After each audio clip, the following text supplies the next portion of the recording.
So I'm here at the hotel and I thought I would explore a little bit. And there's this bridge that goes across the river. And I've been on a couple bridges like this before, but this has got to be the worst one. It's got holes everywhere. You can see right through it. It looks like it's ready to go at any moment. Well, I was hanging out back at the hotel and I was pretty bored. Honestly, I was thinking about leaving because I can't really speak to anybody, which is okay. It's pretty normal for me, not being able to speak to people, but the problem was everybody was really shy. Everybody seemed to be avoiding me. And so I was like, well, whatever, I'll just leave. And then someone came over and said, hey, do you want me to show you the way to the school? So I said, sure. That's where I'm going now. This road, this trail behind me, if you were a kid growing up in this area, this is the trail that you would take to school every day. We've got another river to cross here. Thankfully, this bridge is much nicer than the other one. Rivers in this country are amazing. It rains so much here that there's just these giant rivers everywhere.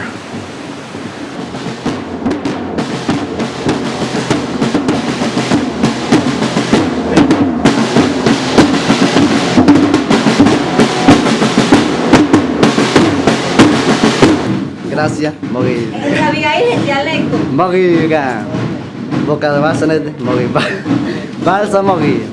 De não visitaram e graças bem a temoi que mano queen e makai no hudununda de miegar ora no normal e tinha moto isso no hoka tamere no ia motavara mano blido nyo nyan garne e mano makai no hudun neve tira miegar mo den.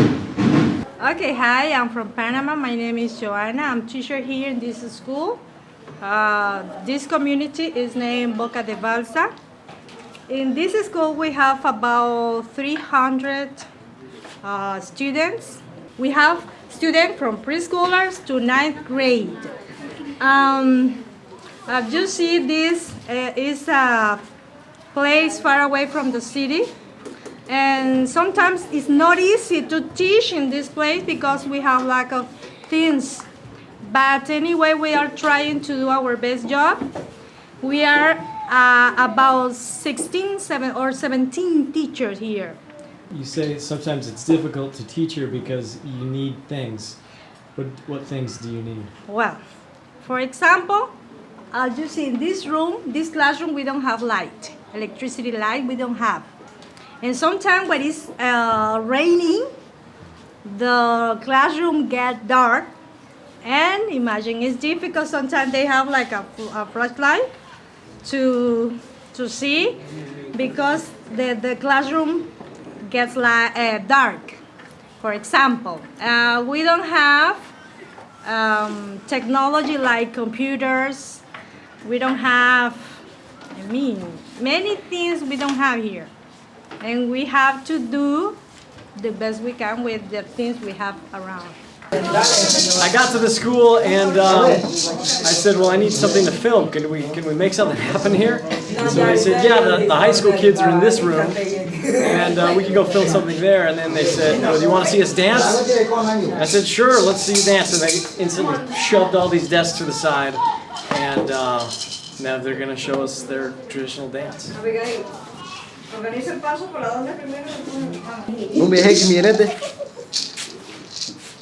Tuara moi e motenu ga numur sai nyo he ga nyagar moi moten numur sai moteni graba igana hakoi numur he gi mi tuar moi ne neve se gar ya he gi baile he gi yeri mama ta do mi me de bo mi ya ne baile nu ne de nu na ne de ke ne de baile mi ya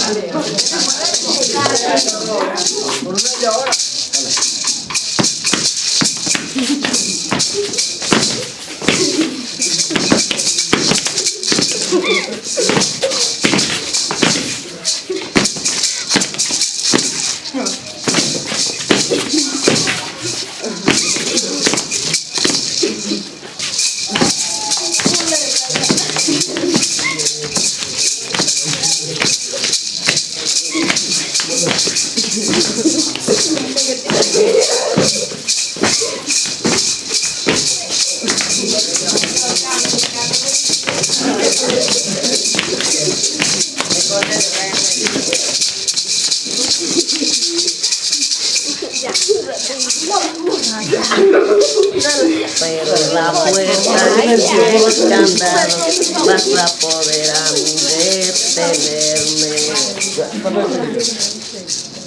Han de pensar que estando encerrada vas a dejar pronto de quererme.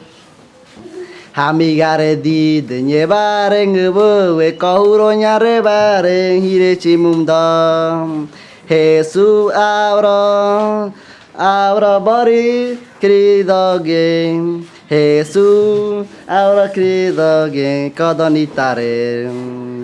No quisiera recordar como algo de la parranda, de mi pobre corazón. Hoy te encuentro esa mirada, la nostalgia, hoy le encuentro tu dolor.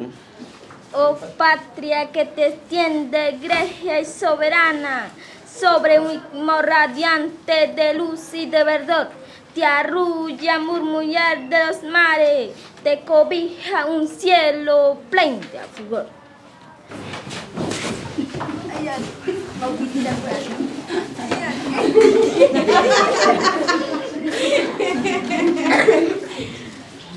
I met all these kids, and they were so brave. Like, I can't imagine when I was this young, somebody came from far away and said, hey, do some stuff in front of the camera. I would be like hiding in the back under some books.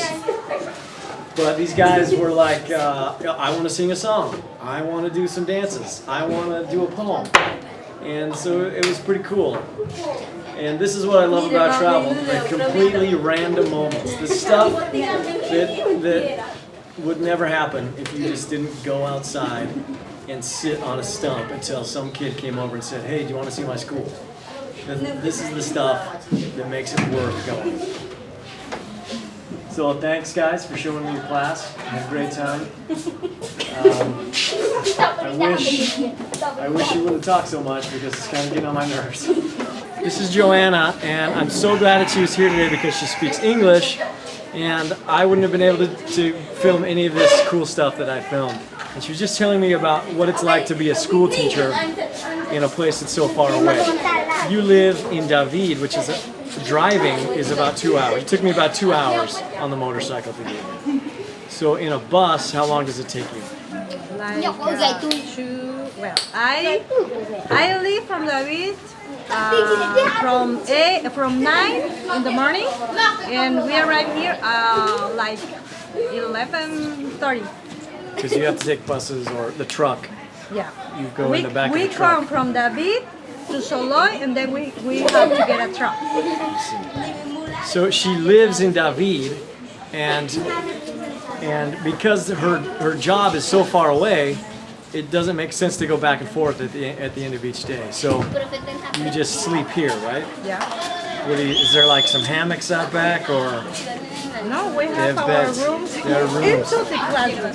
or you sleep in the classrooms? I don't know. You want to yeah. In the classroom, into the classroom, there is a part of separated with good, and we sleep there. And then during the weekends, you just go back home. Yes, every weekend. For example, tomorrow Friday, we'll leave to our house. Do you have a family? Yeah, of course, I'm married. So you're married, you have kids? No, I don't have kids. No kids. You have all these kids. Why on earth would you want kids of your own after having to deal with all of these? No. This is my 3rd year here.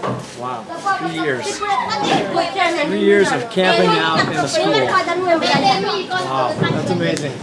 Well, thanks so much for your help today. I'm so glad that I met you and you can help me film all these crazy kids. Thank you for coming to visit us.